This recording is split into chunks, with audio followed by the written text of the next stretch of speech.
उनका अभिनंदन करेंगे। स्वागत है भाई, स्वागत है, स्वागत है भाई, स्वागत है आदरणीय मोदी जी।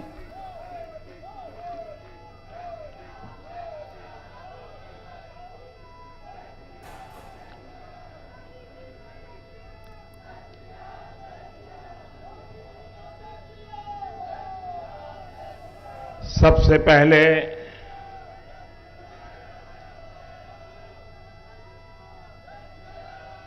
मैं इस पवित्र धरती को प्रणाम करता हूं।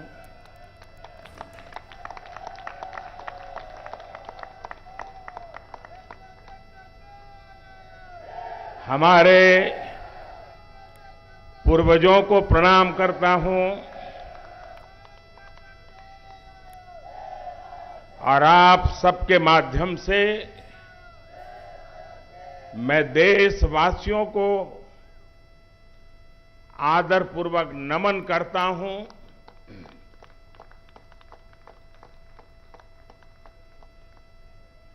ये आप ही का पुरुषार्थ है, ये आप ही की परंपरा है। मैं तो दुनिया में जाकर के सिर्फ आपके पराक्रमों के गीत गाता हूं।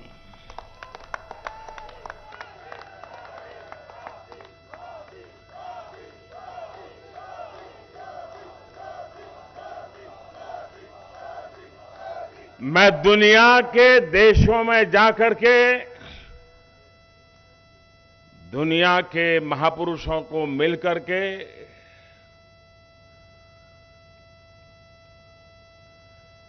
हिंदुस्तान के सामर्थ्य की बात करता हूं। हिंदुस्तान की युवा पीढ़ी की टैलेंट की चर्चा करता हूं और अवसर मिलने पर भारत कैसे खिल उठता है, भारत के नौजवान कैसा पराक्रम करके दिखाते हैं, ये बात मैं दुनिया में जाकर के बताता हूं।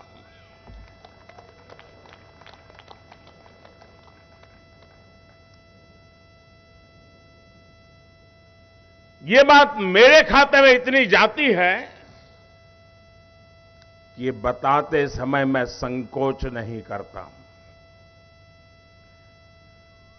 मेरे देश की महान संस्कृति का गौरवगान करते समय मैं आंखें नीचे नहीं करता हूं, आंखें मिला करके दुनिया से बात करता हूं।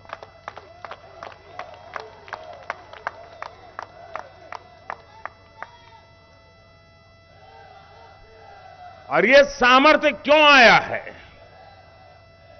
ये सामर्थ्य इसलिए है क्योंकि हमारे देश ने पूर्ण बहुमत वाली सरकार बनाई है।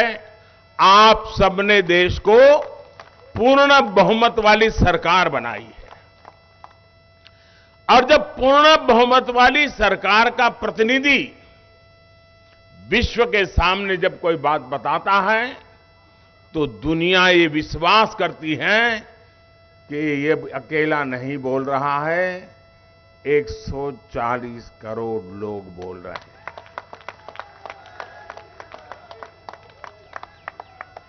अभी नड्डा जी कह रहे थे कि मोदी जी को प्यार करने वाले लोग यहां आए हैं। जी नहीं, ये कोई मोदी जी को प्यार करने वाले लोग नहीं है, ये मां भारती को प्यार करने वाले लोग।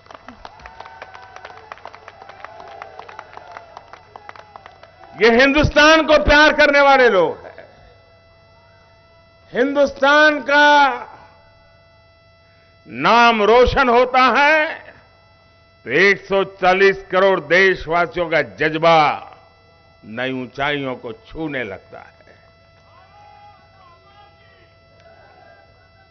और मुझे बताया गया आप सुबह 3 बजे से आए हैं।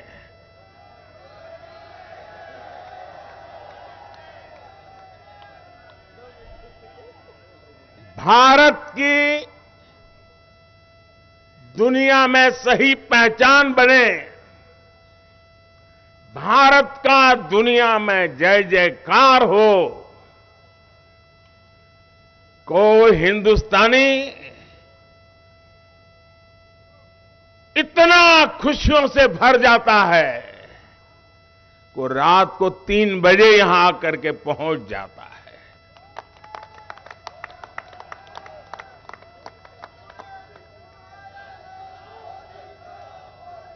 साथियों,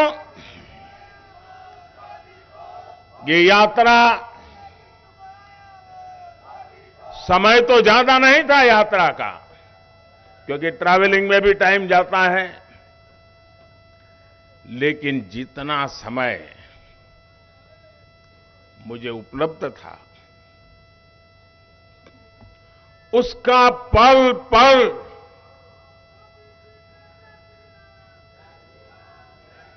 मैंने देश की बात करने में, देश की भलाई के लिए निर्णय करने में अपना समय पूरी तरह से उपयोग किया मैंने।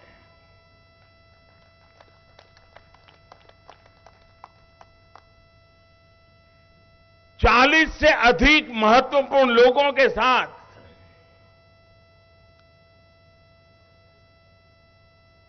मिलने का अवसर मिला। और एक बात जो शायद हिंदुस्तान में जिसकी चर्चा बहुत कम है, और क्यों कम है वो तो समय बताएगा, जो भी नेता मिलते थे, खास करके G7 समूह जो दुनिया के समृद्ध देशों का समूह है, वे भारत में G20 के जो प्लानिंग हुआ है, और उनके देश के लोग उन मीटिंगों में यहां आए हैं, वापस जाकर के उन्होंने वहां रिपोर्टिंग किया है। भारत के नागरिकों ने G20 समूह की करीब 150 से ज्यादा मीटिंगें हो चुकी हैं। 100 से अधिक हिंदुस्तान के अलग अलग कोने में मीटिंगें हुई हैं, और दुनिया के 40-45 देशों के प्रतिनिधि उसमें आए हैं। और उन्होंने जाकर के वहां जो बताया है, भारत के लोगों ने जिस प्रकार से उनका सम्मान किया, स्वागत किया, ये जो वहां बताया है, उसका इतना प्रभाव उन लोगों के मन पे है कि भारत की इस ताकत की पहचान हमें G20 समूहों की मीटिंग में गए हुए हमारे प्रतिनिधियों के माध्यम से मिली है। हम बहुत अभिभूत है। कौन हिंदुस्तानी होगा जिसको गर्व नहीं होगा दोस्तों?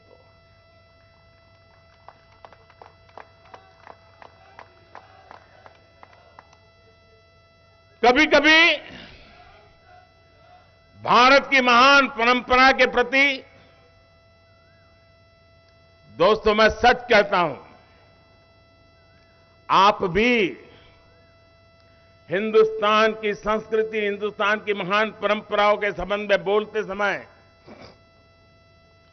कभी भी गुलामी वाली दिनों की मानसिकता में डूब मत जाना दोस्तों।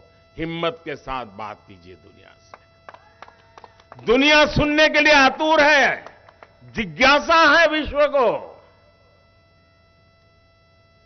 जब मैं ये कहता हूं कि हमारे तीर्थ क्षेत्र पर हमला स्वीकार्य नहीं है, तो दुनिया भी मेरे साथ देती है दोस्तों।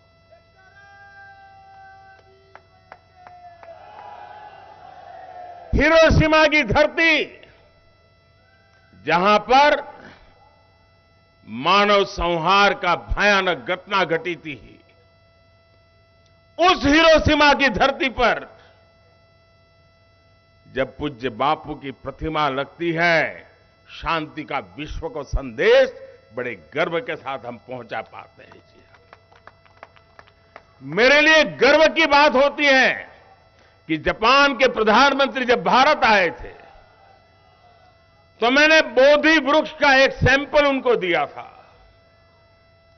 और उन्होंने बड़े गर्व के साथ मुझे बताया कि मोदी जी, जब मैं भारत आया था, आपने मुझे जो बोधि वृक्ष का पौधा दिया था, वो मैंने हिरोशिमा में, जहां ये बड़ा मानव संहार हुआ था, उस बोधि वृक्ष का पौधा वहां लगाया है और करुणा का, भारत का संदेश आने वाली पीढ़ियों को मिलता रहे, इसके लिए मैंने ये सोचा हुआ है।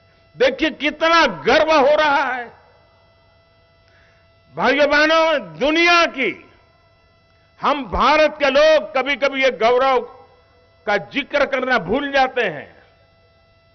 हम वो देश हैं जो दुनिया की सबसे पुरानी भाषा, मानव इतिहास की सबसे पुरानी भाषा तमिल भाषा, ये हमारी अपनी भाषा है, हर हिंदुस्तानी की भाषा है। ये दुनिया की सबसे पुरानी भाषा होने का गर्व है। और जब मैं पीएनजी में वहां के गवर्नर, जिनके पूर्वज भारतीय हैं, उन्होंने तमिल भाषा का महान ग्रंथ तिरुकुरल का पीएनजी की भाषा में भाषांतर किया और उसका लोकार्पण करने का मुझे सौभाग्य मिला। आप कल्पना कर सकते हैं कि हिंदुस्तान की इस महान विरासत को आज दुनिया कैसे पूजने लगी है। दोस्तों, साथियों, ऑस्ट्रेलिया, उसके संबंधों में बहुत उतार चढ़ाव के दिन देखे हैं देश ने, लेकिन वो देश आज भारत को अपना मानता है, भारत को सम्मान से देखता है और वो भारत के भविष्य के साथ अपना भविष्य जोड़ करके देखता है। ये अपने आप में हर भारतीय के लिए बड़े गर्व की बात है। और मैं देख रहा था कल, जब मैंने देखा कि पूरे ओपेरा हाउस पर हिंदुस्तान के तिरंगे रंग की रोशनी करके उन्होंने भारत को सम्मानित करने का बहुत ही उम्दा प्रयास किया था। और भारतीय समुदाय का जो समारोह था, हिंदुस्तान के लोगों ने उसको देखा है, दुनिया ने देखा है, लेकिन सबसे बड़ी बात, लोकतंत्र की आत्मा क्या होती है, लोकतंत्र का सामर्थ्य क्या होता है। साथियों, आपको जानकर के खुशी होगी, और मैंने अब तक जितना भी कुछ देखा पढ़ा, मुझे इस बात की तरफ ध्यान नहीं गया मेरा, और इसलिए मैं बताना चाहता हूं।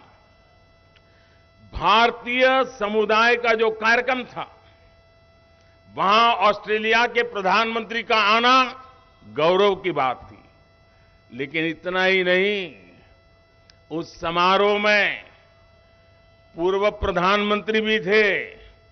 उस समारोह में पूरी अपोजिशन पार्टी के मेंबर से, रूलिंग पार्टी के मेंबर से, ये लोकतंत्र का वातावरण ऑस्ट्रेलिया के लोग में भारतीयों के प्रति, चाहे पक्ष सत्ता का हो, चाहे पक्ष विपक्ष का हो, सबके सब मिलजुल करके भारतीय समुदाय के इस कार्यक्रम में उतने ही उमंग और उत्साह के साथ शरीक हुए थे।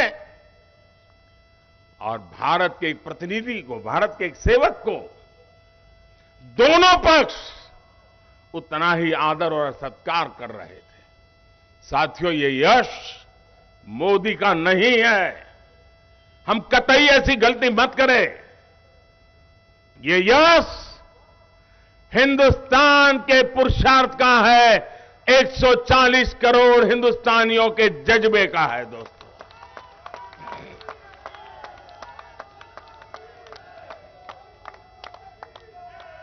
साथियों,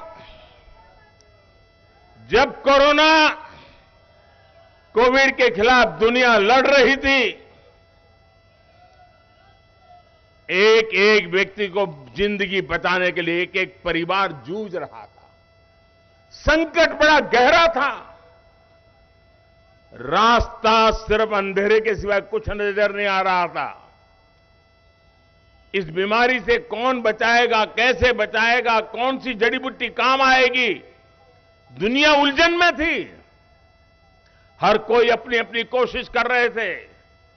विश्व के समृद्ध से समृद्ध देश भी कोविड के सामने घुटने टेक चुके थे दोस्तों। उस पल को याद कीजिए, हमने भी अपने कई परिवारजनों को खोया है।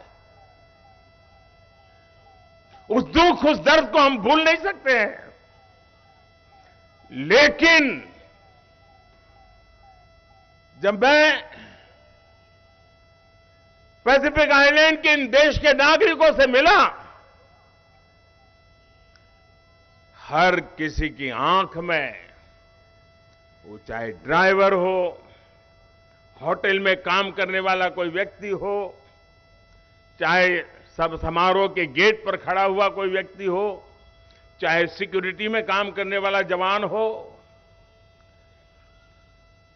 हर किसी की आंख में,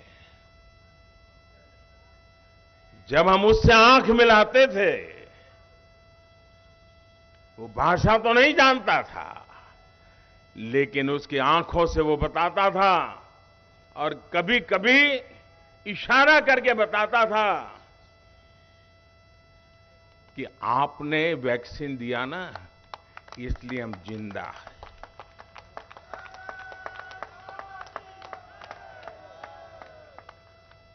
दुनिया के कोटि कोटि लोगों की जिंदगी भारत की दवाइयों ने, भारत की वैक्सीन ने, और वो भी 140 करोड़ देशवासियों को संभालते संभालते औरों को भी संभालने में हम पीछे नहीं रहे।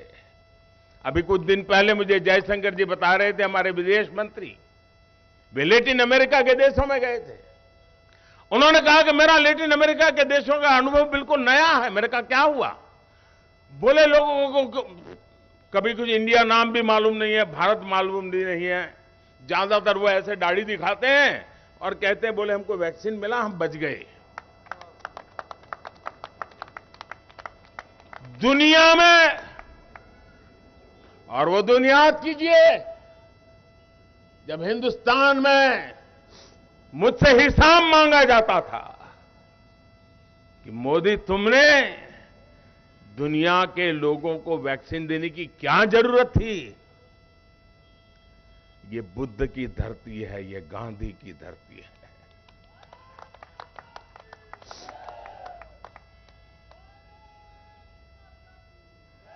ये दुश्मन की भी भलाई सोचने वाले हम लोग हैं।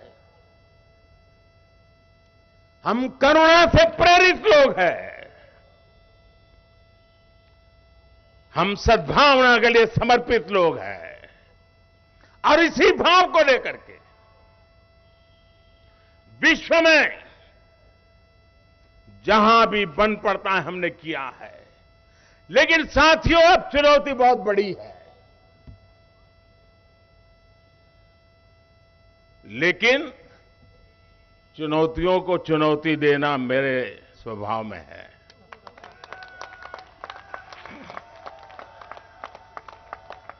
और चुनौती दो है। कभी किसी देश को अपनी जड़ों को मजबूत करना एक बहुत बड़ी चुनौती होती है। अपने गरीब से गरीब के लोगों को गरीबी से बाहर निकालना, उनकी आवश्यकताएं पूरी करना। ज्यादातर लोगों के जीवन में ये काम आता है। हमारे सामने दो काम एक साथ आए हैं। समय, लोग, दुनिया इंतजार करने को तैयार नहीं है दोस्तों। हमारे सामने विश्व की अपेक्षाओं के अनुरूप भारत को नए शिखर पर ले जाना, ये बहुत बड़ी चुनौती है। विश्व की आशा आकांक्षाएं भारत से बढ़ रही है। विश्व की हर समस्या के समाधान में भारत कुछ रास्ता निकाले, भारत उस रास्ते पर हमारे साथ चले। भारत क्या सोच रहा है हमें बताएं। दुनिया के हर कोने से यही आवाज आ रही है।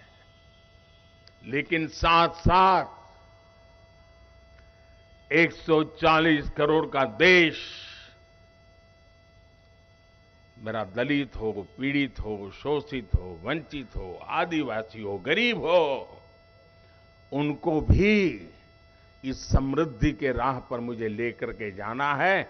इसलिए पहली बार ऐसा हुआ है कि जड़ों की भी चिंता करनी है, शिखर की भी चिंता करनी है दोस्तों। लेकिन ये चुनौती भी 140 करोड़ देशवासियों के सामर्थ्य पर मुझे भरोसा है, हम करके रहेंगे, समय सीमा में करके रहेंगे और उसको हम पा करके रहेंगे। साथियों, मैं दुनिया में जब जाता हूं तो बातें तो करते ही करते हैं, अनेक विषयों पर अपनी स्पष्ट बात रखते भी हैं, लेकिन मैं कभी भी भारत की बात पहुंचाने का मौका नहीं छोड़ता। इस बार मैं जिन देशों में गया, ज्यादातर उसका मूल सामर्थ्य आदिवासी समाज से है, चाहे ऑस्ट्रेलिया हो, चाहे पैसिफिक आइलैंड के देश हो। और इसलिए इस बार मैं उनके लिए जो भेंट सौगात लेके गया था, वो मेरे देश के आदिवासियों के सम्मान को लेकर के गया था।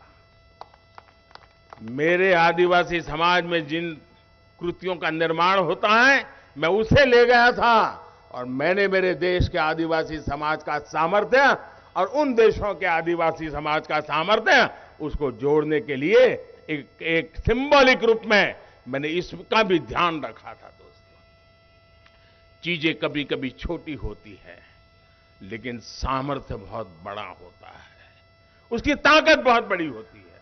और मैंने ये बात तब देखी, शायद ये जानकर के आपके लिए भी नई खबर होगी।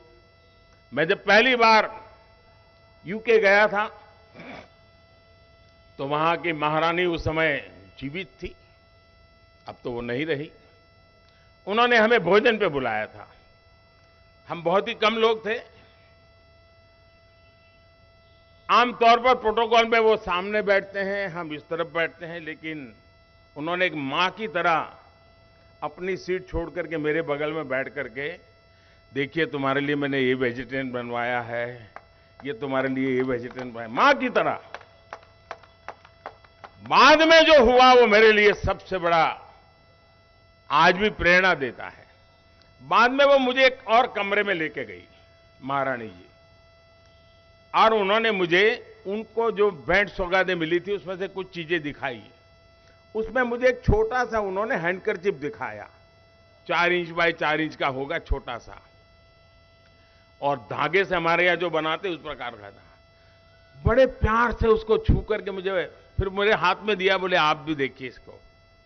मैं भी आश्चर्य था कि छोटा सा हैंडकरचिप इतने प्यार से इंग्लैंड की महारानी मुझे क्यों दिखा रही है। जब उन्होंने दिखाया तो मुझे कहा कि मोदी जी, मेरी जब शादी हुई थी, देखिए महारानी जी कह रही है, मोदी जी मेरी जब शादी हुई थी तब महात्मा गांधी ने मुझे दिया था।